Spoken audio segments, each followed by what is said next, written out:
O vídeo a seguir não é indicado para quem é idiota e acha que viu um rato andando no foguete da SpaceX.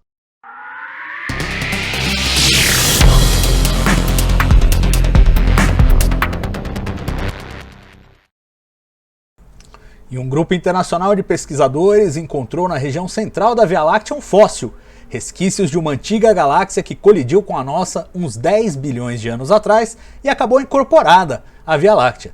E o trabalho, publicado no Monthly Notices of the Royal Astronomical Society, tem como líder o pesquisador brasileiro Ricardo Schiavon, que trabalha na Liverpool John Moores University. E é ele quem vai contar as novidades. Olha só como o programa hoje tá bacana. Um monte de pesquisador brasileiro apresentando o resultado de primeira linha. Vamos ouvir agora o Ricardo Schiavon. Boa tarde, Salvador. Muito obrigado pela oportunidade de falar aqui no seu canal sobre o meu trabalho. Meu nome é Ricardo Schiavon, eu sou um astrônomo brasileiro vivendo na Inglaterra. E eu vou falar hoje de uma descoberta que a minha equipe aqui em Liverpool fez com base nos dados do Sloan Digital Sky Survey. O sistema solar onde nós vivemos é uma entre centenas de bilhões de estrelas que perfazem a Via Láctea, a nossa galáxia. A formação de galáxias é um dos problemas mais fundamentais não resolvidos da cosmologia moderna. O que nós sabemos é que galáxias elas são formadas pela fusão paulatina de sistemas menores, de galáxias menores que vão se colidindo ao longo do tempo, desde o começo da história do universo. Há várias décadas, os astrônomos vêm estudando a história da Via Láctea e como que ela se insere nesse contexto do universo. A gente tenta entender qual foi a história da evolução da galáxia, como que ela se formou desde o começo do universo até o ponto em que ela se encontra hoje. A forma como nós fazemos esse estudo é pesquisando as posições e as velocidades e a composição química das estrelas da Via Láctea. Esse estudo tem maior sucesso quanto maior for a amostra de estrelas que você puder estudar. E recentemente, nos últimos talvez 10 anos, começou a haver um impulso muito grande nesses estudos para obter amostras cada vez maiores de estrelas. A composição química, por que a gente estuda a composição química de uma estrela? A composição química de uma estrela é como o seu DNA, que diz para nós da onde que ela veio, onde que ela se formou, basicamente. Eu sou um dos líderes de um experimento que foi conduzido, está sendo conduzido, está terminando agora, na realidade, as observações estão acabando nesse ano, que é conduzido por uma equipe de dezenas de astrônomos espalhados pelo mundo inteiro, chamado APOG, Apache Point Observatory Galactic Evolution Experiment. Esse experimento obteve dados para uma amostra de quase 1 milhão de estrelas da nossa galáxia. E o que torna esse experimento importante é o fato de que ele é conduzido no infravermelho, baseado em uma nova tecnologia, e nós construímos um instrumento que foi verdadeiramente revolucionário e que obteve uma grande quantidade de dados para um grande número de estrelas no infravermelho. Qual que é a vantagem de observar as estrelas no infravermelho? A vantagem é a seguinte: a Via Láctea, esse disco, tem a forma de um disco, e nós vivemos dentro desse disco. Esse disco contém uma grande quantidade de poeira interestelar. Essa poeira ela tem a propriedade de absorver a luz das estrelas, e de forma que torna a luz das estrelas que está de trás da poeira mais fraca, mais difícil de observar. O infravermelho é imune a esse efeito. Não é tão afetado quanto a radiação no óptico, que é aquela que a gente está acostumado a ver com nossos olhos. Então, ao observar no infravermelho, o APOG conseguiu ter acesso às regiões mais profundas do interior da nossa galáxia. Muito bem, o que nós fizemos, a minha equipe em Liverpool, a gente decidiu estudar o halo da Via Láctea. O que é o halo da Via Láctea? O halo é uma grande nuvem estelar, contém aproximadamente 1 bilhão de estrelas, formato mais ou menos esférico, dentro do qual a Via Láctea se insere. e o halo foi a primeira parte da Via Láctea a se formar, a parte mais antiga da Via Láctea. Portanto, ele contém os segredos da história inicial de formação da Via Láctea. Muito bem, nós então nos dedicamos à tarefa de observar a parte mais interior do halo, que é justamente a que é mais difícil de acessar por conta, com base nos instrumentos tradicionais que observam na região visível do espectro.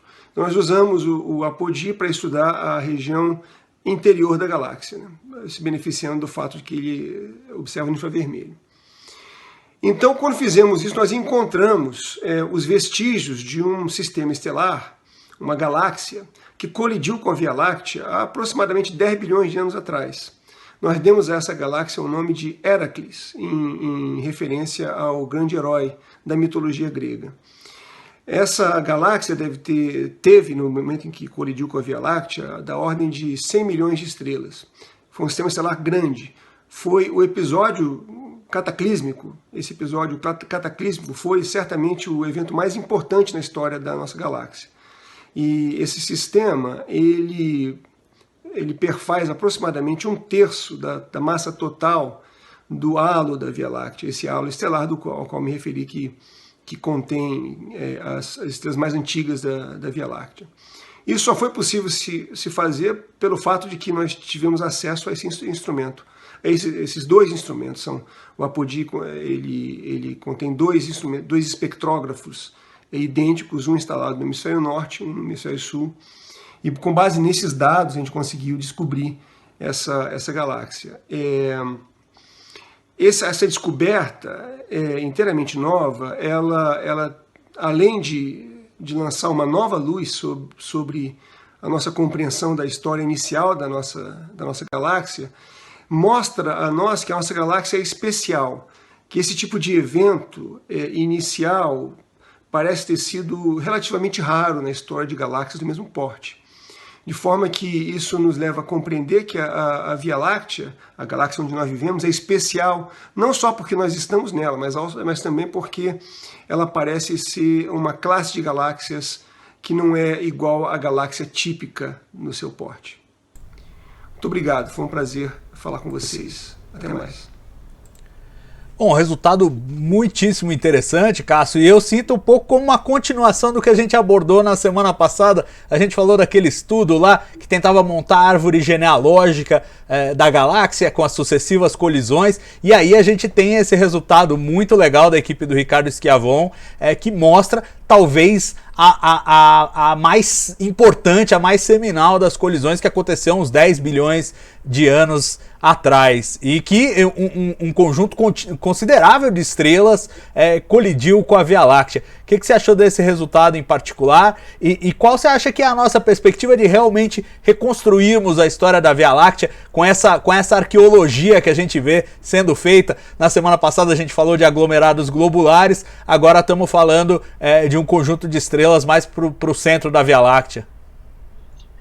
Ah, super bacana, né? Super bacana. Exatamente isso. Quando eu vi, né, na pauta, uma sequência do que nós falamos na semana passada, onde estavam identificados ali os principais mergers, né, as principais colisões da Via Láctea, formando a Via Láctea, e tinha dois grandes eventos no passado, e está aí um deles, né, o principal deles, que foi descoberto aí pela equipe do Ricardo Schiavon, que aliás é um amigo de longa data. Ele está aqui na plateia, eu já troquei algumas mensagens com ele. Não vou entrar muito para não passar vergonha e falar do trabalho e detalhes do trabalho, mas realmente muito bacana, né? Falando ainda do infravermelho agora há pouco, foi para onde eles usaram os dados justamente por conseguir aí atravessar a poeira. E a perspectiva, né?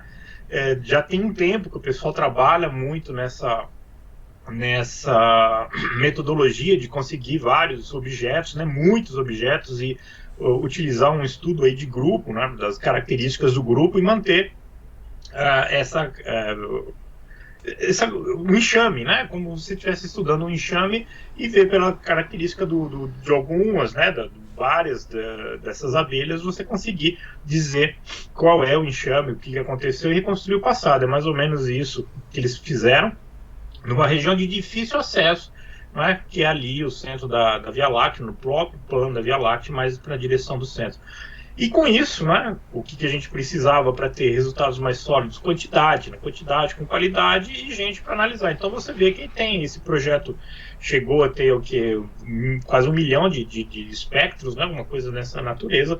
E com isso que você consegue ver essas tendências, que você consegue ver esses padrões. Então agora, né? Quer dizer, agora, com esse maturação dessa ferramenta, dessa metodologia, a gente vai conseguir fazer muito mais do que isso, né? Reconstruir choques entre aglomerados, populações que se misturam, coisas desse tipo. A gente vai vendo o passado, dinâmica, e como o Ricardo falou aí mais pro final, a gente está vendo que a Via Láctea é mais especial do que a gente costuma pensar, né? A gente está na Via Láctea, que deu a vida, que a gente é o único lugar do universo que a gente conhece vida, mas também tem um passado que é um pouco mais turbulento do que a maioria das galáxias espirais que a gente conhece. Você acha que essa história peculiar pode ter um pouco a ver com algumas características esquisitas que a gente encontra na Via Láctea, que é super difícil da gente entender justamente porque estamos do lado de dentro, mas aquela coisa de que parece que tem 4 braços, mas também é barrada, quer dizer, ela tem um formato ali que desafia um pouco a compreensão. A gente olha para as galáxias fora e fala, pô, não tem nenhuma igual a essa que parece que é o que nós estamos vendo aqui. Aí tem gente que fala em 5 braços, tem gente que fala em 4 braços, existe uma certa confusão. Será que é um sintoma aí desses eventos aí que tornaram a galáxia de alguma forma especial? Olha, isso é uma boa correlação, né? Porque a gente sempre quis admitir, sempre quis pensar que é porque a gente está dentro da Via Láctea e a gente não consegue ter essa precisão toda, né?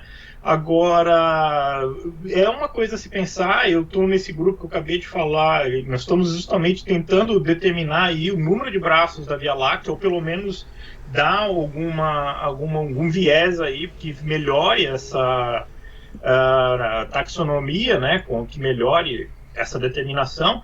E os nossos resultados apontam, né, levemente, discretamente, para dois braços só, né, uma barra e um braço em cada ponta da barra, o que é, inclusive, o mais natural de se pensar. Mas com tanta perturbação, assim como você estava falando, pode ser realmente que um braço, na verdade, tenha se espalhado e ficado mais largo, o que geraria aí, né, nos dados que a gente obtém, que carregam aquela incerteza, como eu acabei de mencionar, né, da distância até o centro da Via Láctea, podem induzir a pensar que é um outro braço, quando na verdade é um braço que se alargou em determinada posição e essencialmente são 2 só. Mas realmente é uma boa correlação, que uma parte importante dessa incerteza que a gente tem até hoje da morfologia da galáxia tem a ver com o seu passado mais turbulento.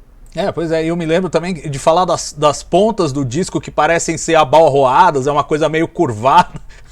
A Via Láctea não está facilitando pra gente, não. Não está facilitando. Que negócio, a Terra não é plana, mas a Via Láctea até também não está fácil de explicar.